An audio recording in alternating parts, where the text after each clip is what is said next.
अस्सलामुअलैकुम, ये है उर्दू पॉइंट। नैब अफसरान को बैरून मुल्क सफ़र करने के लिए ब्लू पासपोर्ट की मंजूरी दे दी है। नौकरियों के लिए इम्तहान लेने वाली सर्विसेज को मौसर बनाएंगे। NTS और दीगर सर्विसेज का मयार एक जैसा नहीं है। विफाकी वज़ीर इत्तलात फवाद चौधरी का बयान सामने आया है। विफाकी हुकूमत ने नैब अफसरान को तफ्तीश के लिए ब्लू पासपोर्ट देने का फैसला कर लिया है। विफाकी वज़ीर इत्तलात फवाद चौधरी ने कहा है कि नैब अफसरान को बैरून मुल्क सफ़र करने के लिए ब्लू पासपोर्ट की मंजूरी दे दी है। नौकरियों के लिए इम्तहान लेने वाली सर्विसेज से मुतालिक बेहतर तरीक़ाकार बनाया जाएगा। NTS और दीगर सर्विसेज का मयार एक जैसा नहीं है। उन्होंने आज मीडिया से गुफ्तगू करते हुए कहा कि वज़ीर आज़म ने अपोजिशन को खुली ऑफ़र दे दी है। कंटेनर, खाना और जगह फराम करने के लिए भी तैयार हैं। अपोजिशन की APS के लिए बयानी का ऑर्डर दे दिया है। फवाद चौधरी ने कहा कि ये ना पूछें कि NRO कौन कौन नहीं मांग रहा। वज़ीर आज़म ने बता दिया है कि पैसे लेंगे, ना किसी को छोड़ेंगे। फजल रहमान का किरदार इस वक्त सिर्फ रोने का है। उन्होंने कहा कि अपोजिशन रोना धोना बंद करे और पाकिस्तानी मुफाद में मुत्तहिद हो जाए। उन्होंने कहा कि मियाँ साहब आजकल अपने अकाउंटेंट के साथ मसरूफ़ होंगे, हिसाब किताब लगा रहे होंगे कि पाकिस्तान को कितना पैसा देना है।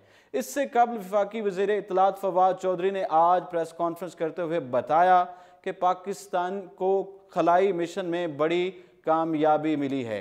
पाकिस्तान का खलाई मिशन चीन और स्पार्को के ताउन से होगा और इसमें पहला खला नॉर्दर्न चीन के ताउन से जाएगा।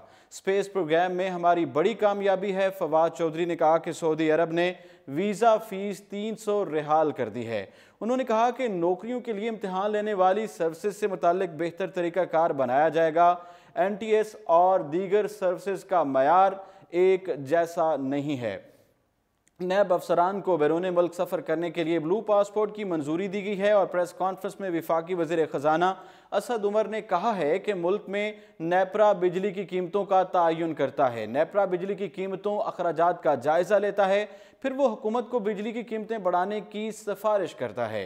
नेपरा ने 3 रुपये 82 पैसे बिजली की फ़ी यूनिट कीमत बढ़ाने की तजवीज़ दी है। उन्होंने ये भी कहा कि बिजली की कीमतों में इजाफे का मौजूदा हुकूमत से कोई ताल्लुक नहीं है। ये तमाम फैसले तहरीक इंसाफ की हुकूमत से पहले के फैसले थे। उन्होंने कहा कि कल ECC के इजलास में फैसला किया है कि हमने बिजली की कीमतों में 3 रुपये 82 पैसे की बजाय 1 रुपया 27 पैसे इजाफे करना जा रहे हैं। उन्होंने कहा कि 70% ऐसे लोग हैं जिनके लिए बिजली की कीमत में कोई इजाफा नहीं किया गया है। इसी तरह 300 से 700 के दरमियान 10% इजाफा किया गया है और 700 से ऊपर वालों की कीमतों में 15% इजाफा किया गया है। छोटे कारोबारी लोगों के लिए बिजली की कीमत में कोई इजाफा नहीं किया गया है। इनमें 95% सार्फिन के लिए बिजली की कीमत में कोई इजाफा नहीं किया गया है। सनती शोबे के लिए बिजली की कीमत में फ़ी यूनिट सिर्फ 78 पैसे इजाफा होगा। उन्होंने कहा कि हमने तवानाई के शोबे में 455 अरब के खसारे को कम करना है। हमने खसारे को कम करने के लिए इकदाम करने हैं। हमने किसान, तिजारत और सनत को मजबूत करना है।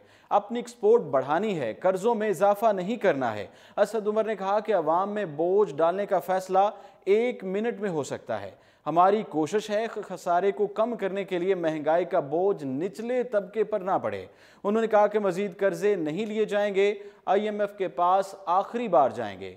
इस मौके पर मुशीर तवानाई उमर अयूब ने कहा कि बिजली चोरों के खिलाफ क्रैकडाउन का आगाज लाहौर से किया जाएगा। कल्चर ख़त्म करने की कोशिश कर रहे हैं और ट्रांसफार्मर पर 1 मीटर नस्ब होगा जो जाली कनेक्शन की निशानदेही करेगा। लाइन लॉसेस को कम करने के लिए नई बिजली की लाइनें और केबल्स लगाई जाएंगी। यह है उर्दू पॉइंट और आप हमारे साथ रहिए।